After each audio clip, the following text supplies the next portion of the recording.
Oke, menurut Al-Quran, ada nggak orang-orang yang menyembah selain Tuhan? Menurut Al-Quran? Menurut Al-Quran, apakah ada orang-orang yang menyembah kepada selain Tuhan? Banyak. Banyak. Oke, perbuatan apa yang diperbuat mereka sehingga dikategorikan itu menyembah? Ya tentu mereka menyembah batu. Ya, perbuatan Mereka apa sehingga pohon, maksudnya gini. Ya, maksudnya gini. Perbuatan apa yang diperbuat seseorang sehingga disebut itu menyembah gitu. Ya mereka bersujud, misal di hadapan pohon. Di hadapan pohon. Mereka memberikan apa sesajen mungkin. Kayak memberikan penghormatan kepada pohon gitu ya, sujud di depan pohon, berarti itu menyembah pohon, betul Bang? Ya. Oke, kalau pohonnya diganti dengan batu berwarna hitam, apakah itu dapat disebut juga menjadi penyembahan batu hitam? Diganti dengan? Tadi kan Abang bilang, kalau orang bersujud di hadapan pohon, kemudian memberikan penghormatan kepada pohon tersebut, ya kan, memuliakan pohon tersebut, artinya dia menyembah pohon, betul? Betul Bang? Betul, tapi dengan rasa menganggap, tapi dulu dengan menganggap bahwa sekarang ada ditambahin lagi pohon nih. atau batu itu, ya betul, karena harus jelas itu definisinya. Abang takut kali nih dengan batu berwarna hitam nih. Abang curiga. Enggak, saya tahu arah tujuan Anda.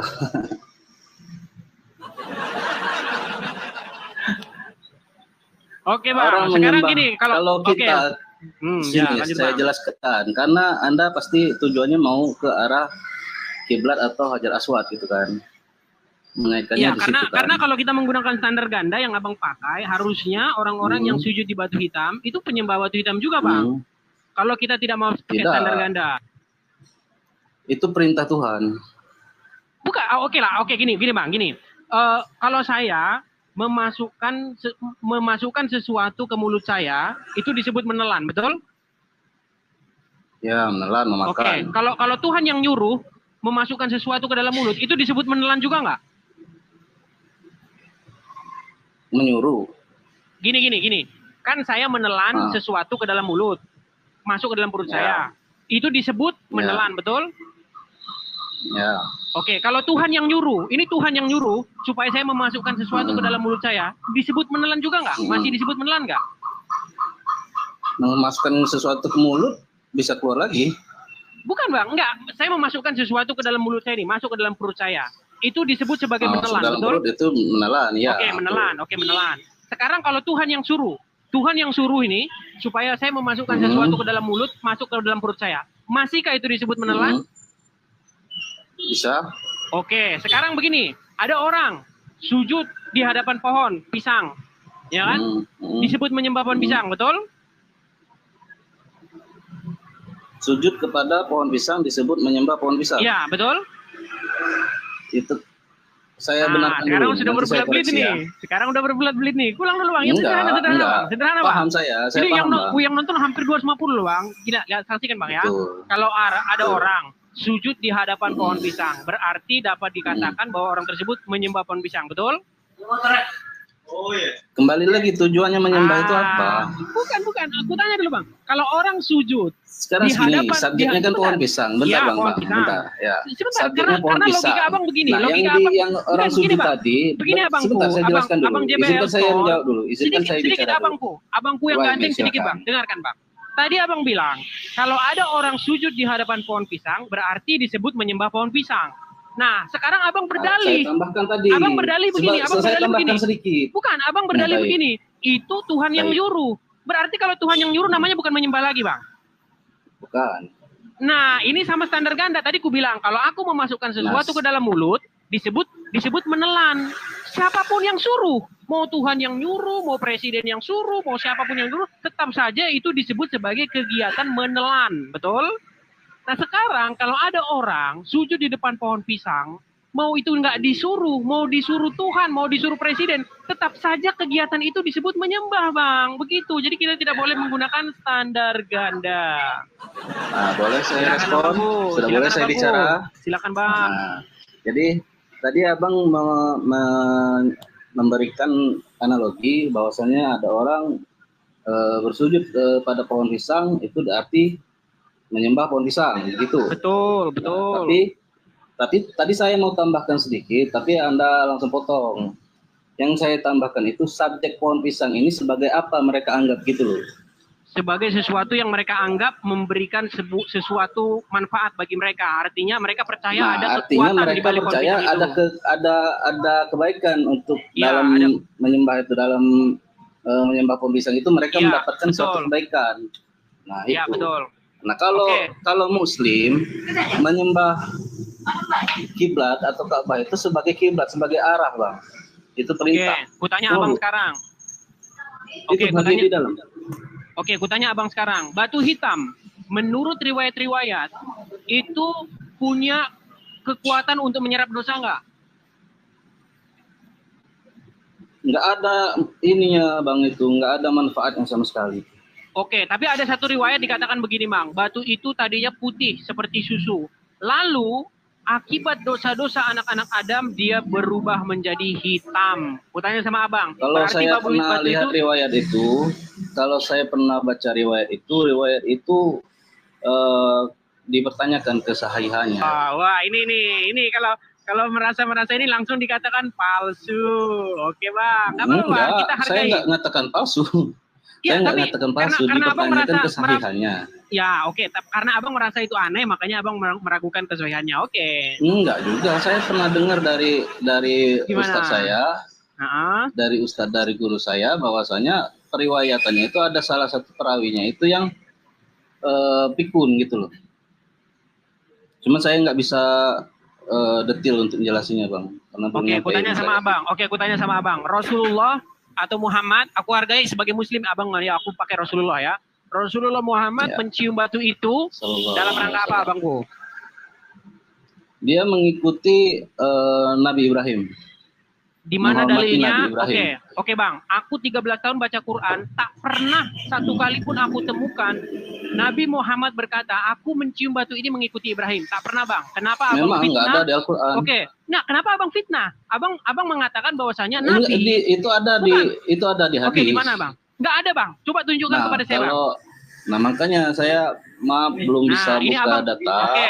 Aku cuma memberitahu, tapi Bang, bukan berarti nggak ada gitu ya. Gini, Bang. Aku cuma mau kasih tahu abangku JBL Store bahwa abangku di sini sedang memfitnah Muhammad. Abang sudah menuduhkan kepada Muhammad sesuatu. Ya, karena abang sudah menuduhkan kepada Muhammad sesuatu yang tidak dikatakan oleh Muhammad. Saya kutanya sekarang, Abang. Apakah pernah Muhammad berkata, aku cium batu ini karena Ibrahim mencium batu ini? Ayo, Bang, tolong. Anda telah memfitnah Nabi di sini. Kalau kata-katanya persis seperti itu tidak ada. Cuman dijelaskan di dalam riwayat tersebut bahwasanya Rasulullah itu adalah mengikuti arahan dari nabi-nabi terdahulu. Oke, Bang, di mana dalilnya? Di mana dalilnya bahwasanya Nabi Ibrahim mencium batu? Dua nabi yang Abang fitnah ini. Bisa bawa data, tapi kalau sekarang belum ya. Aku cuma bilang Abang telah memfitnah dua nabi. Pertama, Nabi Ibrahim Abang fitnah. Kalau Anda ngomong begitu, Anda memfitnah saya. Kalau saya nggak fitnah. Bukan, kan Abang mengatakan. Bahwa Abang mengatakan bahwa Nabi Ibrahim mencium batu itu, betul? Baru kemudian makanya Muhammad mengikuti Nabi Ibrahim, betul? Betul? Ya. Sekarang begini, kalau ternyata yang Abang katakan itu tidak benar, berarti Abang sudah memfitnah dua orang. Ibrahim Abang fitnah. Kalau ternyata apa yang saya katakan benar? Bang, aku 13 tahun baca nggak pernah nemukan itu. Bang, saya seumur hidup loh, Bang, Islam. Iya, di mana? Aku tantang Abang, di mana itu? Nah, makanya kalau saat ini saya belum bisa bawa data. Karena saya juga lagi di luar. Baik. Tapi saya dapat ilmu itu dari ustadz-ustadz, guru-guru saya. Baik, kembali ke tema awal lagi, Bang. Masalah menyembah tadi. Seseorang dikatakan menyembah, Abang setuju nggak? Seseorang dikatakan menyembah ketika seseorang tersebut melakukan suatu perbuatan kepada sesuatu yang memprioritaskan sesuatu itu di atas segala sesuatu, mengutamakan segala sesuatu itu di atas segala sesuatu. Sepakat tidak? Tergantung tadi yang saya bilang, subjeknya itu dianggap sebagai apa gitu, Bang. Kita ambil ayat Al-Quran. Di dalam surat Al-Quran, di dalam surat Al-Dzajiyah ayat ke-45 dikatakan begini, maka pernahkah engkau melihat orang-orang yang menjadikan hawa nafsunya sebagai Tuhannya. Oke, jadi menurut Al-Quran Bang, Abang setuju bahwasanya ada orang yang menuhankan hawa nafsunya atau menyembah hawa nafsunya? Kalau konteks di ayat itu bukan menuhankan, bukan menyembah, itu bukan berarti menuhankan ya. Dia menganggap misalnya hawa nafsu terhadap materi, dia menganggap materi itu segala-galanya sehingga dia memprioritaskan segala sesuatunya itu melebihi dari materi itu. Oke, berarti ketika seseorang memprioritaskan sesuatu di atas segalanya, berarti dapat dikategorikan sebagai penyembahan, betul? Bisa jadi. Bisa jadi. Oke, sekarang pakai standar sama ya Bang ya, jangan pakai standar ganda ya Bang ya. Ingat Bang, ketika Anda memprioritaskan uang di atas segalanya, maka Anda sudah menjadikan uang tersebut sebagai ilah Anda, betul? Itu kan sebenarnya kalimat hiperbola ya, majas hiperbola yang dipakai itu. Ya terus Bang.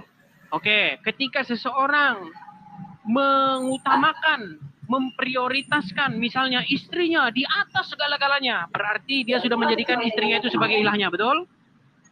Tidak juga. Itu tadi baik. Kita harus pahami konteksnya, Bang. Aku kasih contoh Bang. Aku kasih contoh gini. Abang punya istri, oke? Terus di dalam Al-Quran diperintahkan, wahai JBL Store, sholat asar, sholat subuh, sholat ini. Tapi istri Anda bilang begini, jangan sholat, tinggalkan sholat, tidak perlu sholat. Anda mendengarkan istri Anda utamakan istri Anda. Karena Anda utamakan istri Anda lebih, ya sekarang aku tanya sama Abang lebih utamakan istri, lebih mendengar istri, tinggalkan istri. Enggak, aku umpamakan Bang, aku umpamakan. Sekali lagi Bang ya, aku umpamakan. Jikalau Allah bilang beres, sudah foto. Bang, izin Bang, saya mau keluar, nanti kita sambung lagi Bang ya. Oke, terima kasih Bang JBL. Terima kasih Pak. Mohon maaf kalau ada kata-kata yang salah Bang ya. Siap, makasih ya Bangku. Sama-sama Bangku, makasih Bang. Oke. Izin Bang ya. Sama-sama Bang, sama-sama.